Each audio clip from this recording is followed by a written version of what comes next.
эфире новости, в студии Анастасия Кобызева. Здравствуйте. Вот главные темы. Сколько будет действовать вакцина от коронавируса «Спутник Ви»? Подробности в начале этого выпуска. В Якутии будет создан национальный парк Момский.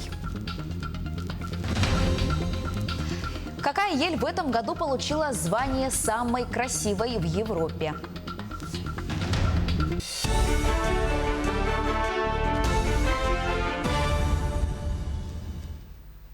Российская вакцина «Спутник Ви» предположительно будет защищать от коронавируса около 2 лет. Об этом заявил директор центра имени Гамалеи Александр Гинзбург. Он пояснил, что на платформе, с помощью которой разрабатывали российский препарат, была создана вакцина против Эболы. «Спутник Ви» на 96% гарантирует, что человек не заболеет коронавирусом. У оставшихся 4% болезнь будет протекать в более легкой форме, нежели у тех, кто вообще не привился. Между тем, сын президента Венесуэлы и депутат Национальной ассамблеи Николас Эрнесто Мадуро Герра привился российской вакциной «Спутник Ви» в рамках 3-й фазы клинических испытаний. После процедуры политик поделился своими мыслями и мотивами относительно участия в программе. По его словам, Венесуэла уважает Россию и испытывает чувство глубокой привязанности, что мотивирует укреплять и углублять отношения двух стран. Примерно через 20 дней Николас Эрнесто Мадуро наравне с другими добровольцами получит 2-ю дозу вакцины. Препарат «Спутник Ви» доставили в Венесуэлу в первой половине октября. Таким образом, Венесуэла стала первой латиноамериканской страной, получившей вакцину, разработанную в России. Из-за сложной эпидемиологической ситуации в мире с каждым днем количество медицинских отходов растет. И на заводе в Челябинской области решили не пускать эту проблему на самотек и запустили процесс по утилизации отходов из ковидных отделений больниц. На кадрах можно увидеть работу предприятия. Сотрудники в защитных костюмах вручную перебирают отходы, прежде чем отправить их на сжигание. По словам работника котельной Евгения Ковалева, это единственный способ обеззаразить опасное сырье. За день на заводе сжигают около 500-600 килограммов медицинских средств из ковидных отделений. Материалы для утилизации сжигаются при температуре 1200 градусов, а отходы, подходящие для переработки, обрабатываются паром 100-150 градусов. Обрабатывается, значит, есть такие у нас установки, да, называются дробилки, шредеры, агломераторы. Да. Маски в основном это мягкий материал, он проходит процесс агломерации. То есть обрабатывается под паром, пар где-то 100-150 градусов, да, все бактерии там погибают. То есть получается полуфабрикат, из которого дальше уже можно делать изделия из пластмассы. Там все техническое назначение. Главное, чтобы потом попало в добрые руки. Ну, и там из нее ничего, из посуды там уже не сделать. Все равно запах остается. Запах какой-то хлорки, запах медицинского изделия остается. 225 новых случаев COVID-19 выявили за сутки в Якутии. Это данные регионального оперштаба.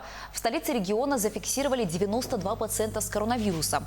Наибольший прирост числа заболевших наблюдается в Мегино-Кангаласском районе – 31 новый случай.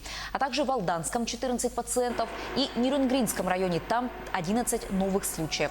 За сутки лаборатории республики провели 3566 исследований на коронавирусную инфекцию. Утренний рейс авиакомпании «Якутия», направляющийся из Москвы в Якутск, приземлился в аэропорту Нерюнгри из-за густого тумана. Самолет сейчас в Чульмане. Вылет запланирован на 20:00 по местному времени. В районе столичного аэропорта температура воздуха составляет минус 46 градусов. Плотный туман. В Якутии будет создан национальный парк Момский. Министерство природных ресурсов и экологии России в рамках нацпроекта «Экология» создает не менее 24 особо охраняемых природных территорий федерального значения и увеличивает площади таких территорий не менее чем на 5 миллионов гектаров. Срок до 2024 года. В связи с этим рассматривается вопрос о создании на территории Мумского района парка федерального значения «Национальный парк Момский» площадью более 2 миллионов гектаров на базе природного парка регионального значения «Момский». В рамках 10-го форума «Арктика» проводим работу по сохранению биоразнообразия в Республике Саха-Якутия и совершенствуем системы управления ОПТ. Совместно с Министерством природных ресурсов и экологии Российской Федерации принято решение в рамках национального проекта «Экология» по направлению сохранения биоразнообразия запроектировать и создать третий национальный парк Республики Саха-Якутия. Будет создан в Омском улусе, где сохранены уникальные природные комплексы. Ежегодно среди работников ферм определяются свои передовики. Именно они задают ритм работы. Секрет надоев в отношении к своей работе. На Амгино-Алекминской ферме надои очень хорошие. И это заслуга тех, кто работает здесь, уверена бригадир отделения. С подробностями Елена Фаст. На ферме каждый день в одно и то же время, утром и вечером, издалека слышится звон бетонов и ведер. Доярки готовятся к работе. Кто думает, что с водом автоматики делать там особо ничего не приходится, ошибается. Хочешь получить побольше молока, надо подготовить каждой буренке вымя. Основной результат и успех за людьми. На Амгино-Алекминской ферме есть кем гордиться. Нынче все операторы машинного доения выполнили планы, даже перевыполнили. Одна из них, это уже до более всех знакома, это Бояркина Людмила Викторовна, которая надоила уже 120 тонн молока. Это получается с одной фуражной коровы она уже надоила 3,5 тонны. 3,5 килограмм на одну фуражную корову. Потом также идет одна из передовых, это Семенихина Ольга Степановна, тоже выполнила план свой почти на 20%. А Бояркина Людмила Викторовна, она, конечно, превзошла 30% выполнения от годового плана. Обыватели считают, что коровы все как одна, не отличишь, да и, мол, много чести. Доярки уверены, ничего подобного. Как ты к буренке, так и она к тебе. Нет, они разные все. И разные характеры у каждой коровы. Они как человек, все понимает. А вы своих, получается, питомец любите? Ну как, вот своих коров любите? Конечно, люблю. У меня душа болит, например, если что не так с коровой. Ольга Семенихина не первый раз в передовиках. Под ее началом более 30 коров. Каждый свой подход и свое слово. 37 Среди них есть рекордсменка? есть. Кто такая? Анжелика.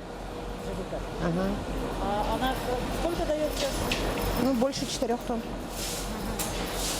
Вообще, получается, вот за счет чего удается надоить больше молока?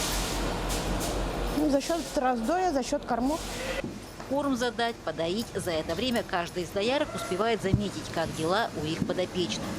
Мария всегда с гордостью говорит о каждом работнике. Успех фирмы – именно их заслуга, уверена она. Елена Фаст, Максим Копылов, Алекминск. Стартовал уникальный мультимедийный проект «Почему зима длиннее» в историческом парке «Россия. Моя история». По мотивам якутских сказок «Почему зима длиннее летом», «Лето», «Старушка Тал-Тал», «Лунная дева». В мультимедийной инсталляции оживают основные образы и символы, отражающие якутское представление о зиме. Бык холода, луна с ликом девы, силы природы, у которых старушка Тал-Тал просит помощи, и Аи-Тайон с драгоценностями Якутии. Проект включает в себя круговую визуальную демонстрацию якутских народных сказок, что позволяет созерцать за героями в панорамном пространстве. Картины оживают, создавая красочный волшебный мир вокруг. Основываясь на наших якутских легендах, рассказах, вот именно мы хотели это показать, чтобы как бы связать древнее с современным, чтобы как-то это мультимедийно на современном языке подать.